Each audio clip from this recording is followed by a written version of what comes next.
Hello viewers and welcome back to Nights into Dreams. In the last episode we completed the Frozen Bell, and now we're moving on to what I would say is the hardest level in the game, Stick Canyon, with some lovely catchy music going on here. This level I really liked because it was this really... I can't really think of the word for it. You notice it really easy. Like, if you think of a desert, canyon-style map, this is it, Stick Canyon. And this was really strange to me, because Nights was always had these very calm environments of, snowy tundras and grassy fields, forests.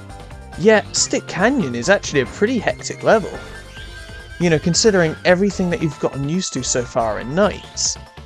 You get to a level like Stick Canyon and it's all over the place. We've got all this technology roaming around. You're getting stuck to these platforms. You got a lot of spike rings. Also, you got a lot of nightmare ants trying to catch you out. I just feel like this has so much going for it. It's such a great little level. It's also really hard. I mean, we've got a D rank there. That was just me not using the time. I haven't really been using my time well in these levels anyway, because I'm just trying to get through them. Essentially, if you wait around until the last second getting points, then you're going to get a much higher score. It's not about how fast you can get through the level. Anyway, here's another one of these new mechanics. If you attach yourself to one of these gratings, you can sort of hang along, you can tilt from one end to the other, and try and catch points and blue chips along the way. Like, we completely missed there. Sometimes it is for the better for you to take these, especially if you know where you're going.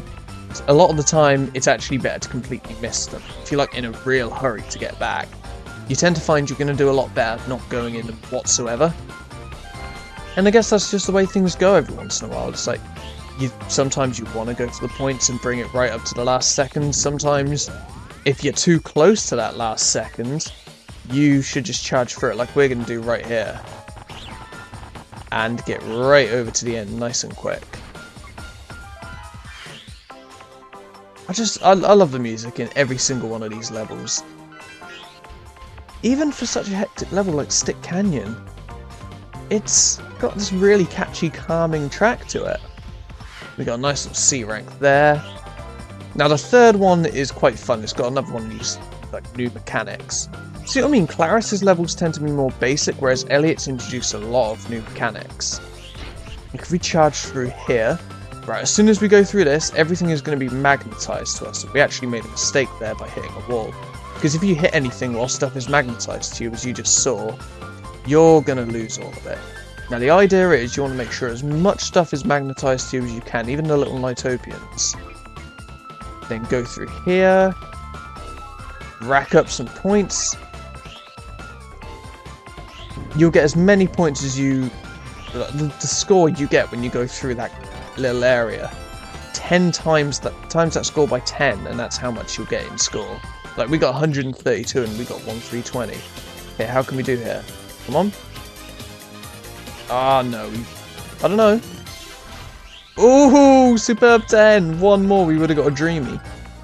I really want to get this Dreamy, but it doesn't look like we're going to get it.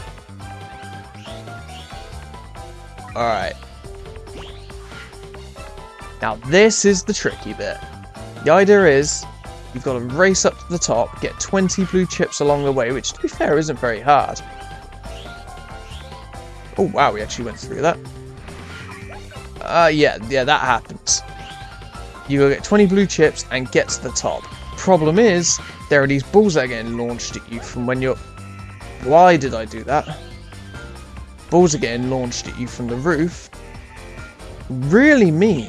If you can go the whole way avoiding them, then you're a god at this game and you should just, make money playing video games. However, if you can't, like the rest of us humans who play this game, you've got to be superhuman if you're going to do that. What you're going to have to do is turn right back around. The idea is, if we would have kept going right, we would have got to another one of those grating sections. And what would have happened there is going along the grating because you're completely pinned down. You can't control how fast you go. Oh god, we're struggling. 40, 30, you wouldn't have had any way of getting across. Come on. 8, 7, 6, 5, no, 4, 3, 2, 1, 0. No! Alright, well I guess I can show you what happens if you run out of time. Essentially, your time with NiGHTS expires, you turn back into the character you're playing, in our case Elliot, and you've got to walk back to the idiot gazebo. You can still get points, as you can see, we can do like a very Mario style triple jump. But the problem is, we're actually being chased. We're being chased by this big clock. If that catches us, it's game over. To be fair, it's pretty easy to avoid. What did we get, F rank? Yeah, thought so. Gone. We had a pretty bad...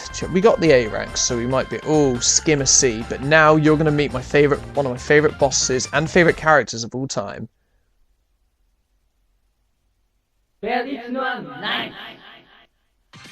This is Reala. The evil counterpart to NiGHTS. Reala is a nightmare, just like NiGHTS is, except Reala stuck with Wise Man and became this evil commander of the Nightmares. A surprisingly easy boss fight if you know what you're doing. Essentially, what you've got to do is loop around each other. And that actually contributed into the Saturn version, the multiplayer version. Like one would play NiGHTS, one would play Reala, and you had to loop each other. Very strange multiplayer mode, but I wanted that to last longer, but we got it. So like if you enjoyed the video, subscribe if you want to see more. I will see you next episode.